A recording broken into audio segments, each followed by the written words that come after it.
करी, इबादत करी, इबादत करी। इबादत करने के बाद एक दिन ऐसा आया कि ईसाई धर्म वालों को इबादत कर रहे थे, तो ईसाइयों के वहाँ चले गए। तो ईसाइयों की इबादत देखकर खुश हो गए कि यार इनकी इबादत करने का तरीका कुछ और है।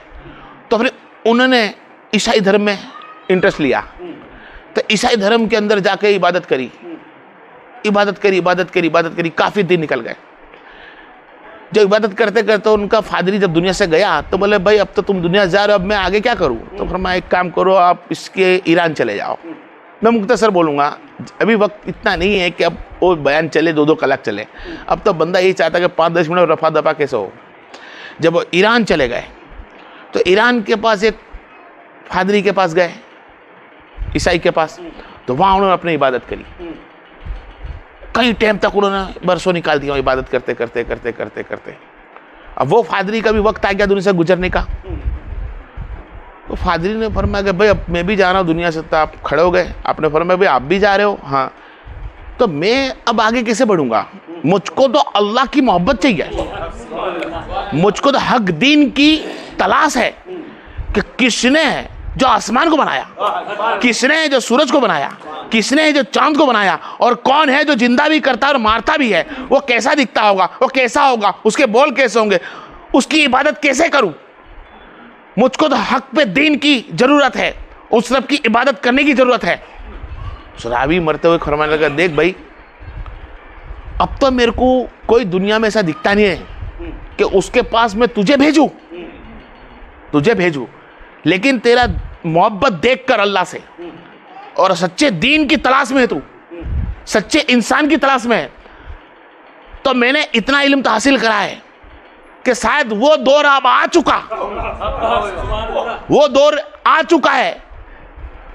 अब ये दौर आ चुका कि शायद इस जमाने के अंदर मोहम्मद मुस्तफा आ चुका है, जिसका नाम आसमानों में अहमद है और तमाम किताबों के अंदर उनका नाम मोहम्मद रसूलुल्लाह अहमद किताब में नाम लिखा हुआ है। वो आने वाले हैं और वो उस जगह पर होंगे, जिस शहर में आएंगे उस शहर वाले उनको जादूगर से पहचानेंगे, जादूगर कहेंगे माज़ाल्लाह, उनको बड़ा बड़ा बुरा बोलेंगे, और वहां से वो तिजारत कर कर एक खजूर वाले इलाके में चले जाएंगे जो 2 पहाड़ियों के बीच में होगा। उस वक्त मदीना नाम नहीं था। तो खिदमत गुजार ने बोला कि जी ठीक है, सामने वाला दुनिया से रुखसत। वो फादरी मरा, अब वो तलाश में कि कौन है ऐसा जो मदीना की तरफ जाता हो तो उसके साथ में हो जाऊं। और उस वक्त आपके पास कुछ भी नहीं। एक गिरोह वहां से मिला कि भाई मदीना जाना है, खजूर वाले इलाकों में जाना है।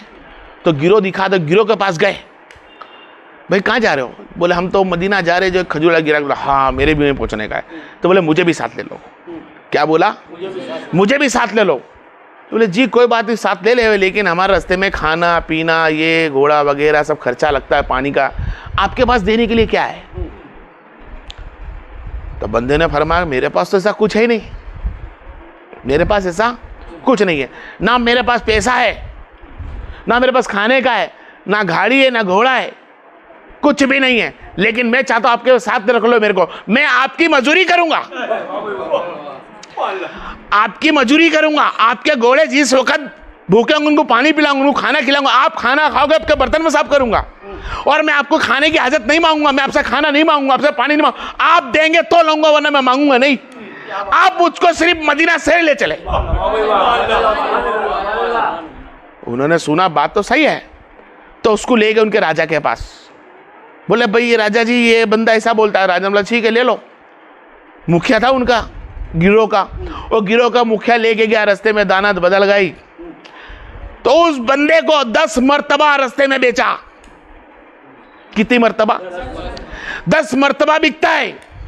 कहां जाना है? मदीना।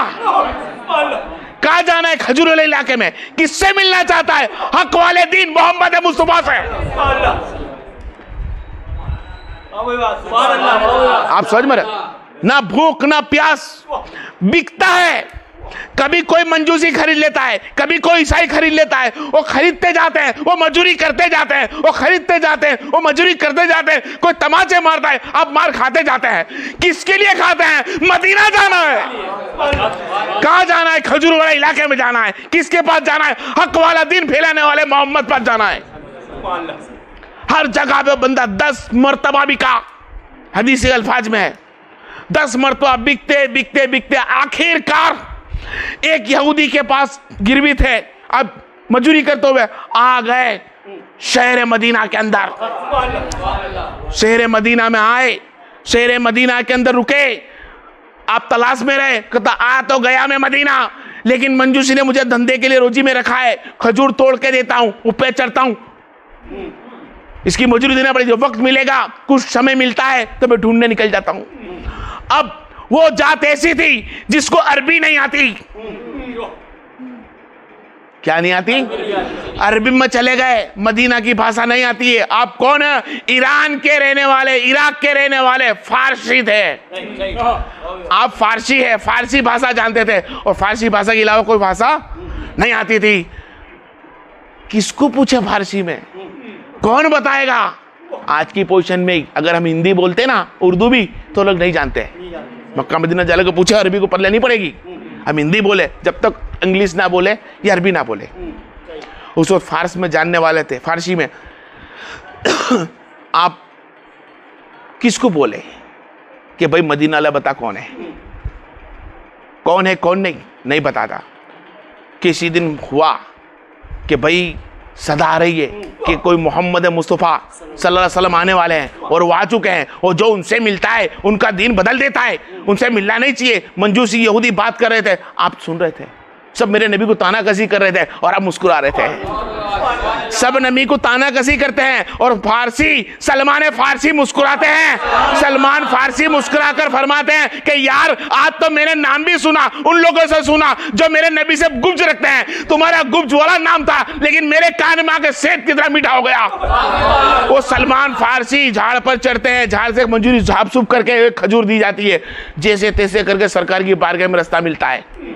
रात का वक्त हुआ, जाओ आराम करो, तन पे पूरा कपड़ा नहीं, खाने का बराबर पेट में नहीं, लिबास फटा हुआ, उलझे हुए आप जाते हैं और सरकार की बारगाह के अंदर नजराना लेके जाते हैं। खजूर लेकर गए, फरमाए सरकार पहले देखा, तका, वह दुहा वाला चेहरा चमका, आजू बाजू रिमझिम। क्या थे? कभी अली को देखते, कभी उमर को देखते, कभी फारूक को देखते, कभी अब्बास को देखते, देख लिया हूं, हाँ चांद सितारे की तरह चमक रहे हैं। वह दुआ चेहरा भी चमक रहा है। सरकार की बारगाह में जाके फरमाते, खजूर है, मैं सदका लाया हूं। सदका देते ही आप सरकार उसको ले लेते, साहबा ले लो। क्या फरमाते? साहबा ले लो और इसको गरीबों में तस्लीम कर दो, यतीमों में तकसीम कर दो। और आपने फरमाया सरकार आप बोले मैं सदका नहीं लेता। आप सदका नहीं लेने का सुन के ही उस्मान गनी राजी, उस्मान सलमान फारसी राजी हुए, और सलमान फारसी राजी होते हुए आपकी ताजीम करते करते बाहर निकल गए। फरमाया अल्लाह तेरा शुक्र है कि मेरी एक अदा मिल गई है। दूसरे दिन हुआ, फिर नजराना लेकर गए, खजूर लेकर गए और फरमाया सरकार ये नजराना। जब नजराना दिया तो सरकार ने उसको लिया, 2-3 खजूर आपने भी रखी, ताउन फरमाए, और साहबा को फरमाया आप भी खाओ। आपने फरमाया अल्लाह का शुक्र एहसान है कि दूसरा भी निशानी मुझको मिल गई। आपको दूसरी, अब तीसरी निशानी, 3 निशानी बताई थी उनको राहिब ने जब ईसाई थे। क्या थे आप? ईसाई थे। जब वो बताई थी कि 3 निशानी होगी, एक तो सदका नहीं लेगा और नजराना कबूल कर लेगा, और उसकी पीठ मुबारक के अंदर कबूतर के पर की तरह उभरे हुए नबूवत के निशान होंगे। अब उनको पता था कि 2 निशानी तो पूरी हो गई, अब तीसरी निशानी कैसे देखूं? सलमान फारसी उलझन में कि 2 तो बराबर है, पर तीसरी में चेक करूं, क्योंकि आपको हक के दीन की तलाश थी। वह 2 चेहरा देख के तो पिघल गए थे, लेकिन बात यह थी कि रावी ने फरमाया है कि 3 निशानी होगी, तो तीसरी निशानी कौन सी है? बस नबूवत देखनी है। अगर नबूवत है तो यकीनन ये आखिरी नबी है। आपने सोच लिया। जब सलमान फारसी अलैहिस्सलाम दूसरी मरतबा सोचते रहे कि मैं कैसे देखूंगा, नजराने तो दे दिए, मैं कैसे बोलूं कि आपकी नबूवत का पीठ मुबारक दिखाओ, मैं नबूवत देखनी है। आप उलझनी में बस पड़ ही रहे थे कि सरकार दो आलम सल्लल्लाहु अलैहि वसल्लम की बारगाही में अब फिर आए, और एक जगह लिखा गया सरकार खुद वहां घूमने चले गए, किस जगह गए सरकार, कहीं जगह मैयत दफनाने चले गए थे, लेकिन नहीं, उसकी जगह दोनों सही है, लेकिन यकीनन सरकार वहीं बैठे हुए थे अपने बद्दुआ चेहरा लेके और तमाम झिरमिर वालों को लेकर, तमाम तारों को लेकर बैठे हुए थे। जैसे सलमान फारसी आए, कदम रखा, हमेशा नजराना लाते मुस्कुराते, नजराना लाते मुस्कुराते, आज नजराना भी नहीं है, सिर्फ खामोशी छाई है, मुंह उदास है, आप सरकार ने मुस्कुरा दिया। सरकार दो आलम की रहमत जोश में आती है और फरमाते हैं सलमान आजा। क्या और रावी ने बोला था दो तो निशानी पूरी हो गई, क्या तीसरी देखना नहीं चाहेगा? सलमान फारसी एकदम लिपट के आंसू में चिल्ला कर रोए और सरकार की पीठ मुबारक पे जाकर देखते हैं तो पीठ खोल कर देखकर दोनों नबूवत के निशान मौजूद थे। आपने दोनों का बोसा लिया और सरकार की आंखों में आंसू निकल गए और फरमाया सलमान इसके इंतजार में क्या करना पड़ा, बता इनको। तो सलमान ने फरमाया ए साहबा इकरामो, मैं गवाही देता हूं अशहदु अल्ला इलाहा इल्लल्लाह अशहदु अन्ना मुहम्मदन अब्दुहु व रसूलुहु। पहले गवाही देके कलमा पढ़ के फरमाया सलमान बता तेरे पर दिन कैसे बीता, तू मदीना कैसे पहुंचा, तेरे नबी की मोहब्बत में तू कैसा आया? तो सलमान ने फरमाया मैंने बहुत मार खाई। तेरी सलमान उम्र कितनी है? सलमान अलैहिस्सलाम की उम्र अल्लाह ने 250 बरस की रखी थी। कितनी? किस जगह पे 250 साल की है, किस जगह पे 350 साल की है। और आप सलमान फारसी ईसा अलैहिस्सलाम के ताबीन थे। क्या थे? ईसा अलैहिस्सलाम के जो सहाबा थे उनका चेहरा देखने वाले ताबीन थे आप। अल्लाह तबारक व तआला उनको इतने साल जिंदा रखा और नबी करीम सल्लल्लाहु अलैहि वसल्लम की बारगाह में आके मुस्तब होकर अपने इस्लाम कबूल करा। ये उस सलमान फारसी रज़ियल्लाहु अन्हु है जिसने जंगे खंदक के अंदर जो खंदक बोली जाती है, खंदक खड्डा खोदते खंदक बोला जाता है, उसमें आग भड़काई जाती है, वो आग भड़काने का मशवरा देने वाले सलमान फारसी है।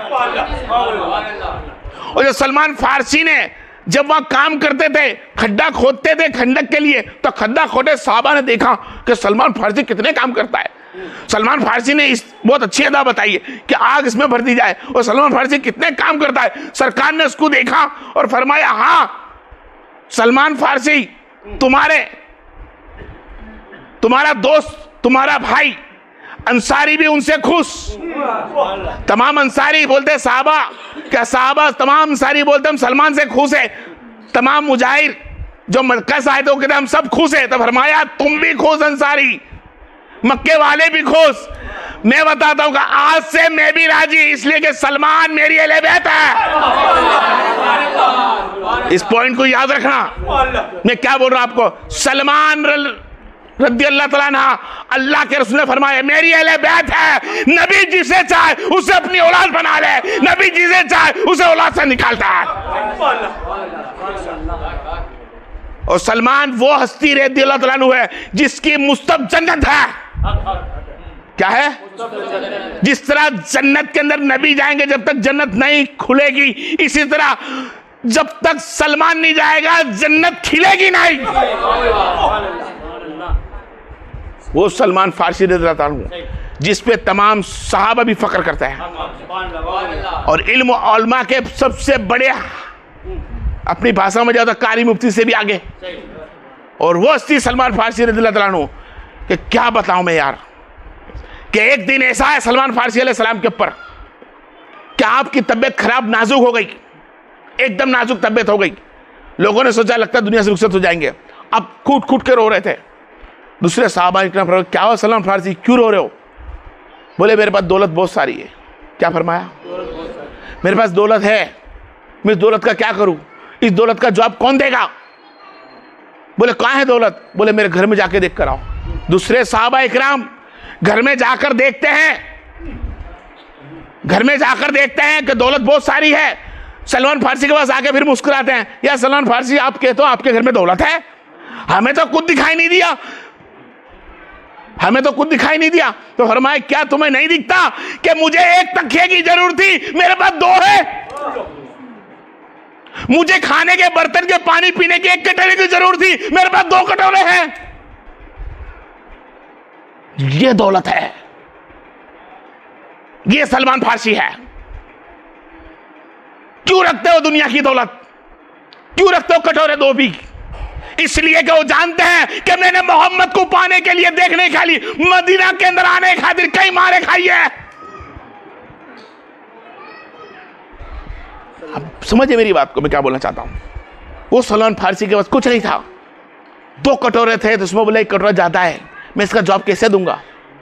और सरकार ने फरमाया जरूरत तक मुताबिक रखना, जो दोनों से मोहब्बत करो, मेरा नहीं। तो मैं नहीं चाहता कि मेरे पास 1 कटोरा भी ज्यादा निकले, 1 थाली भी ज्यादा निकले, 1 तकिया भी ज्यादा निकले।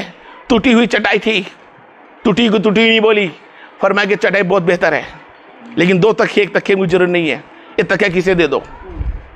ये आशिक रसूल होते हैं, जो नबी से मिलने के खातिर मोहब्बत भी करते हैं, मार भी खाते हैं, तड़प भी करते हैं, घर बार भी छोड़ते हैं, और जब दुनिया से रुखसत होते हैं तो दोनों हाथ खाली नहीं भरेले होते हैं। यार लोग कहते हैं दुनिया से मर जाओ तो खाली होते, मैं कहता नहीं, भरेले होते हैं, इसलिए कि वो आशिक रसूल है, और आशिक रसूल होता है वो कभी खाली नहीं होता। वो मरने के बाद भी जानता है कि मेरे मुस्तफा से हाथ भर जाएंगे, मुसाफर लूंगा, मेरे सरकार पे अदब पाल के सलाम पढ़ूंगा, और सरकार उसका सुनते हैं और सरकार जवाब देते हैं उनका। ये सहाबा इकराम है, और ये वो सहाबा इकराम है सलमान फारसी के कुर्बान चाहूं कि जब हजरत हसन अलैहि सलाम या हुसैन अलैहि सलाम इनको आप देख लेते,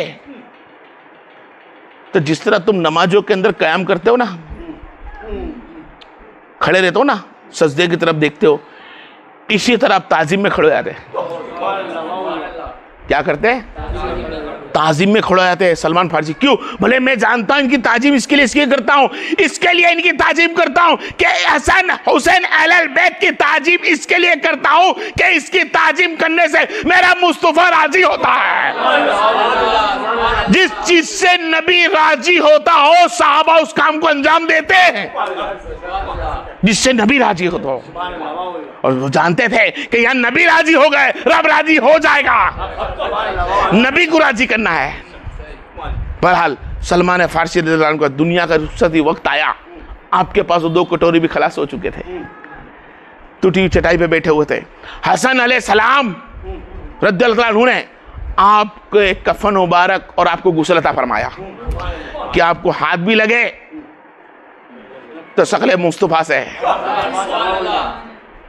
औलाद अली से, फातिमा जोहरा के लाल ने आपको गुस्ल वगैरह दिया और ज़मीन मुबारक में आपको दफनाया। अब वो हस्ती सलमान फारसी अलैहि सलाम कि जिसको अल्लाह तबारक व तआला ने कितनी बेहतरीन उम्र दी, तो आप सोचो 350 बरस, 250 बरस, 300 350 बरस की उम्र दी आपको, और सरकार दौलत का चेहरा नसीब फरमाया। उनका भी इसका क्या था कि अल्लाह मैं मंजूसी में हूँ, मैं सही धर्म बरता हूँ, लेकिन मुझको ये बता कि सच्चा धर्म कौन सा है, सच्चा इस्लाम कौन सा है, सच्ची राह कौन सी है, जिससे अल्लाह उसका रसूल मिल जाए, जिससे अल्लाह मिल जाए। तो अल्लाह जानता है जिसने मेरे से जैसी तलब करी उसको ऐसा मौका देता है। दिया तो अल्लाह ने मौका होगा इतने साल की उम्र का। आप समझ रहे हो कि यही इश्क रसूल है कि अगर तुम खुद चोर के देखे कि आज हमारे इसके रसूल बताते हैं, आशिक रसूल फरमाते हैं, क्या जगह से दिखता है हम आशिक रसूल है? बराबर दिल पे हाथ रख के बोले ना, वो काम ना करें हम लोग जो खाली चिल्ला चिल्ला के बोले हम इसके रसूल में, इसके रसूल में, इसके रसूल में सल्लल्लाहु अलैहि वसल्लम। ऐसा नहीं होता। आशिक रसूल तो वो होता है, इसके रसूल वो करता है, आशिक रसूल वो होता है कि जिसको अपने पीठ कर आगे का पता नहीं होता, ना पीछे की खबर रखता है वो, ना आगे की खबर रखता है, वो तो सिर्फ मुस्तफा से इसका करता है। ना उसको कल की खाने की फिक्र है, ना आज की फिक्र है, ना कल आज की दुनिया की फिक्र है, ना कल की फिक्र है, उसको देख की फिक्र है कि मुस्तफा मुझको मिल जाए, मेरे मुस्तफा के नक्शे पाक से मिल जाए। लाख शुक्र एहसान तुमको बोलता हूं मैं, हमारे पर एहसान है कि आज हमको मदीना जाने के लिए चंद पैसे खर्चा करना पड़ता है, मदीना में जाके हम 10-15 दिन रह के आ जाते हैं। पूछो उन सलमान फारसी से तुम्हें कितनी